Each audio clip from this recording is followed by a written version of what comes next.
Monsieur Barclay, vous êtes le plus célèbre producteur français et pourtant, contrairement à l'image d'un producteur, vous avez l'image d'un fêtard et d'un octambule invétéré.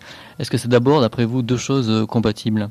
Oui, ça serait totalement compatible si c'était vrai, mais j'ai peut-être l'image d'un fêtard, mais je ne le suis pas vraiment. C'est-à-dire que c'est pas parce qu'on sort dans les boîtes, d'ailleurs pas chaque soir, qu'on est fatalement un fêtard. Ça peut même éventuellement faire partie du métier. C'est-à-dire j'ai trouvé très souvent des artistes le soir en buvant un whisky chez Castel ou ailleurs.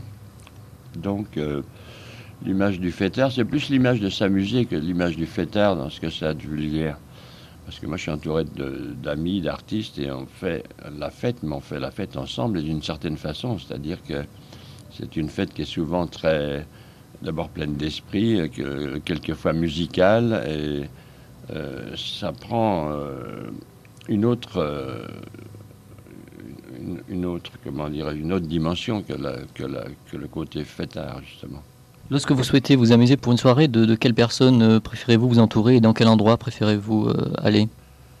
Ah, si je dois sortir, alors je sors toujours aux endroits habituels en ce moment, qui sont mes clubs préférés. C'est nettement Jean Castel, parce que j'y retrouve mes amis comme Carlos, Olivier de Kersauzon, Bouteiller, Bénichou, puis Jean Lefebvre, etc. Enfin, tous mes copains, quoi.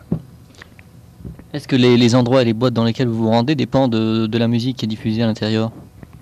Oui, mais je vais souvent, bon, pour d'autres raisons, je vais souvent chez Régine, et encore pour d'autres raisons, comme j'étais avant-hier et hier au bain-douche avec mon ami Jacques Nicholson et aussi Colaro hier soir. Bon, bah, c'est drôle aussi d'aller dans des endroits branchés où vraiment on rencontre de tout et de rien.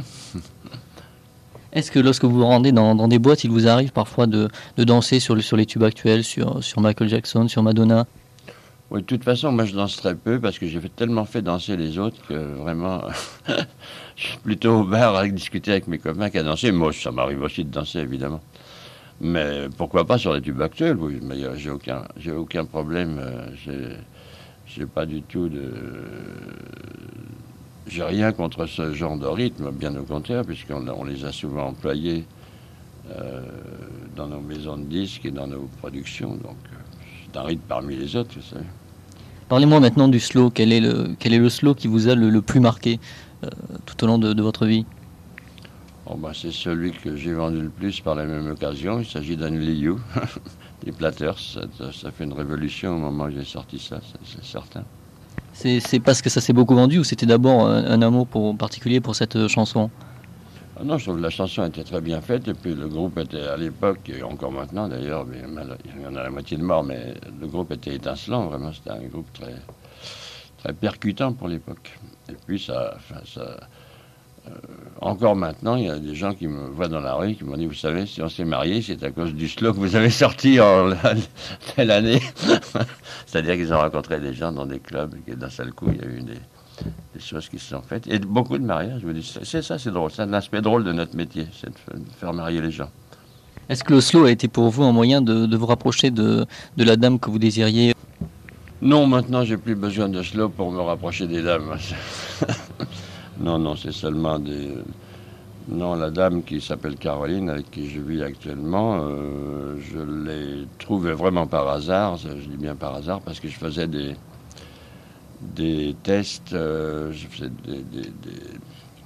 comment dirais-je, des espèces d'auditions. Ça s'appelle un autre mot, mais vous le trouverez à ma place. Euh, avec des filles qu'on recherchait pour Angélique, la marquise des Anges, que je dois monter au théâtre avec Robert Hossein. Et on recherchait donc, et on recherche toujours d'ailleurs, une Angélique qui soit la Michel Mercier de l'époque 89. Quoi, c'est ça. Donc on recherche une fille de 18-20 ans qui soit belle, comédienne, etc., qui ait les mêmes dimensions que Michel Mercier au moment où elle avait 19 ans. Quelle est dans votre vie la technique, si j'ose dire, que vous avez le plus utilisée pour vous rapprocher de la future élue? Alors là, il n'y a pas de technique du tout, parce que vous savez, C'est toujours le hasard, finalement. On va pas sortir ce soir et on va se dire, tiens, on va trouver la nana de mes rêves, celle avec qui je vais me marier. Ça serait trop facile. Non, par exemple, celle qui vit avec moi maintenant, je veux dire, encore une fois, c'est tout à fait par hasard. C'est parce qu'elle s'est présentée dans cette espèce de concours et qu'en plus de ça, elle s'est présentée sans vouloir du tout essayer de briguer la place d'Angélique, de Marquise des Anges. Elle venait voir comment ça s'opérait un concours ou un test. Et par hasard, elle a laissé des photos. J'ai trouvé mignonne, belle, gentille, naïve, spontanée, intelligente. Enfin, tout ça, autant de qualités qui ne vont pas ensemble d'ailleurs. Et à partir de là, par hasard, et au bout de 3 ou 4 mois de rendez-vous, mais tout à fait normaux, c'est-à-dire on déjeune, on prend un verre avec des copains, etc. Il s'est trouvé que d'un seul coup, moi j'avais divorcé entre-temps et elle a abandonné son ami, elle est venue vivre avec moi. Mais ça, ce sont des choses qui se font tout à fait... Encore une fois, c'est le hasard, c'est la chance même. Vous êtes une personne qui avait énormément d'amis dans la vie, vous en avez toujours eu, vous en avez toujours beaucoup encore. Est-ce qu'il est possible, lorsqu'on s'appelle Eddie Barclay, d'avoir des rapports sincères hein, avec tous ces amis-là? Est-ce qu'il est possible que les amis aient des rapports sincères avec vous plutôt? Oui, évidemment qu'il y a des rapports sincères avec mes amis, heureusement. C'est vrai que j'en connais beaucoup, mais en général, ce sont des gens avec qui je m'entends bien parce qu'ils ont du talent. Au départ, ça part de là. Vous voyez. Si je suis très ami avec Michel Legrand, par exemple, c'est parce que vraiment, j'adore Michel, j'adore sa musique, j'adore sa façon d'orchestrer, etc. Ou si je suis copain avec Quincy Jones en Amérique, c'est parce que j'aime son talent, j'aime sa façon de vivre, j'aime justement son côté fidèle en amitié. Et vous savez, on a toujours 2 ou 3 sortes d'amis. On a les amis avec qui on ne fait pas d'affaires et qui sont fatalement des amis sincères, justement parce qu'il n'y a pas d'intérêt, qu'il y a seulement des échanges, disons, sentimentaux ou amicaux. Il y a les amis à qui vous avez des choses à vendre, et puis il y a des amis qui ont, eux, des choses à vous vendre. Mais là aussi, il peut se créer des liens, disons même professionnels. Moi, pour vous citer des exemples, moi j'étais très copain avec Maurice Siegel et avec Lucien Maurice, qui étaient les directeurs à l'époque d'Europe numéro 1. Bon, il y avait des échanges professionnels fabuleux. Eux étant directeurs de poste, moi producteur de maison de disques, directeur de maison de disques. Je leur donnais en exclusivité, par exemple, les nouveaux disques qu'on allait sortir de, je ne sais pas qui, n'importe qui, Dalida, Aznavour, Jacques Brel, etc. Et eux, en même temps, me donnaient une programmation fantastique. Et à cause de ce genre de rapport, moi, je suis devenu très, très, très ami avec Maurice Kegel, et encore plus avec mon ami Lucien Maurice, avec qui on a traîné dans ce métier pendant 20 ans, ou presque. Donc, il y a différentes catégories d'amis, mais je peux vous dire vraiment que j'ai bien une centaine de vrais amis, mais de vrais. Est-ce que tous les gens qui ont fait partie de votre maison de disques étaient à la base des amis? Et est-ce que le succès ou l'échec aidant n'ont pas modifié vos rapports? D'abord, tous les artistes que j'ai engagés, c'était des amis. Parce que moi, je trouve que quand on signe un contrat avec un artiste, c'est un espèce de contrat de mariage. C'est une certaine forme de contrat de mariage parce qu'on sait qu'on va la voir du matin au soir dans sa vie et qu'il va... pour à un certain moment vous demander des conseils ou de l'argent ou de le sortir enfin il faut les nurser, les artistes, c'est bien connu. Donc il faut savoir avec qui on va vivre et quand j'ai engagé quelqu'un, c'était toujours en étant sûr d'y trouver un ami. J'ai engagé Aznavour comme ça, j'avais engagé Brel parce que Brel voulait travailler avec moi et qu'on s'aimait vraiment d'une amitié profonde. Et les autres, c'était vrai. C'était vrai pour Dalida, c'était vrai pour Nicoletta, c'était vrai pour Michel Delpech, c'était vrai pour Claude Nougaro, c'était vrai pour tous ces gens-là. Et vos rapports ne se sont pas modifiés lorsqu'ils sont partis de votre maison de disques par la suite? Pas du tout. Oh là là, absolument pas. Moi, je suis resté ami et on est toujours avec Johnny Hallyday, Eddie Mitchell et tout ça. Non, il n'y a aucun problème. Vous savez, la vie, c'est autre chose que... Celui qui mène une vie qu'une vie d'intérêt, c'est vraiment, il a plus qu'à se tirer une balle dans la tête parce que ça vaut pas la peine. Je veux dire, il faut faut la vivre plus simplement et avec plus de générosité et plus d'amour, presque. Durant toutes ces dernières années, la presse a beaucoup fait écho de vos différents mariages. Est-ce que vous pensez que si vous n'aviez pas été producteur, vous auriez eu moins de mariages? Est-ce que vous pensez que ce métier est dangereux au niveau de la vie privée? Non, pas du tout. Moi, je me suis marié parce qu'à chaque fois que je suis avec une dame et que je vis, par exemple, 6 mois ou 1 an avec elle, au bout de ce temps-là, on ne voit pas pourquoi on ne se marierait pas. D'ailleurs, la dame est mieux dans sa peau si elle s'appelle Madame Barclay que si c'est la petite amie d'Eddie Barclay. Ce que je comprends très bien, et c'est pour ça que je me marie, puisque comme dit Aznavour dans un des petits films qui va passer sur moi la semaine, dans 3 ou 4 jours, là, sur TF1, il dit toujours Barclay aurait pu avoir 8 maîtresses, et il s'est marié 8 fois, et c'est la même chose, quoi, finalement. Est-ce que vous n'avez jamais aspiré de temps à autre à une certaine stabilité en matière de vie privée? Mais ma vie privée est beaucoup plus stable que celle de beaucoup d'hommes, parce que la mienne, il y a toujours l'amour à la base. Ce que je ne peux pas comprendre, c'est quelqu'un qui reste 25 ans avec la même bonne femme en la détestant, et ça arrive dans plein de ménages. Moi, à chaque fois que je suis resté 3 ans, 4 ans, je suis resté même 14 ans avec une femme extraordinaire, c'était 14 ans d'amour, ou c'était 3 ans d'amour avec une autre, ou 1 an d'amour, mais à chaque fois, il y avait l'amour et les relations de complicité qu'on doit avoir dans un ménage. Je n'allais pas rester 1 an de plus avec une dame qui m'aurait plus aimé ou que je n'aurais plus aimé. Je trouve ça parfaitement inutile. Alors, à ce moment-là, il vaut mieux rester effectivement célibataire et vivre sa vie d'amant ou de maîtresse comme on en a envie. Mais comprenez la philosophie de l'histoire. J'espère que vous êtes d'accord avec moi. Vous n'avez jamais aimé du grand amour qui dure toute la vie? Mais à chaque fois, c'est toute la vie. Chaque instant est toute la vie. Parce que toute la vie, ça peut être... vous allez mourir demain, ça sera toute la vie. Parlons maintenant de musique. Le fait d'être producteur vous a rapproché, si j'ose dire, commercialement de la musique. Est-ce que ça ne vous en a pas éloigné, artistiquement parlant? De quoi, le fait d'être producteur? Ouais. Oh non, au contraire. Au contraire, on est encore plus au fait du problème. C'est-à-dire qu'on a... Moi, je suis toujours pianiste et compositeur, en plus de ça. Parce que j'étais pianiste à l'âge de 15 ans, alors je le suis resté, évidemment. Mais non, au contraire, on est toujours dans le coup et dans toute la production, même la production ultramoderne ou nouvelle qui peut arriver. Puis c'est un éternel recommencement. Vous savez, les rythmes et la musique, ça, c'est un truc qui bouge, qui se renouvelle tout le temps. Enfin, même maintenant, on commence à devenir dans de la musique rétro, finalement. Quand on regarde le succès de la bamba, ça me fait bien rire. On tombe dans le latino-américain qu'on avait inventé, nous, il y a déjà 25 ans. C'est très drôle. Si vous aviez recommencé votre métier aujourd'hui, est-ce que vous orienterez votre carrière de manière différente? Non, j'aurais fait sûrement pareil. J'aurais fait sûrement pareil avec les mêmes méthodes. C'est-à-dire qu'il faut faire faut entourer l'artiste de gens compétents, c'est-à-dire des bons arrangeurs, dans un bon studio, avec des belles pochettes et des idées. Et puis une bonne promotion, comme il est nécessaire de la faire quand on a un bon produit en main. Alors maintenant, la promotion se fait avec d'autres moyens que ce qu'on avait il y a encore 30 ans.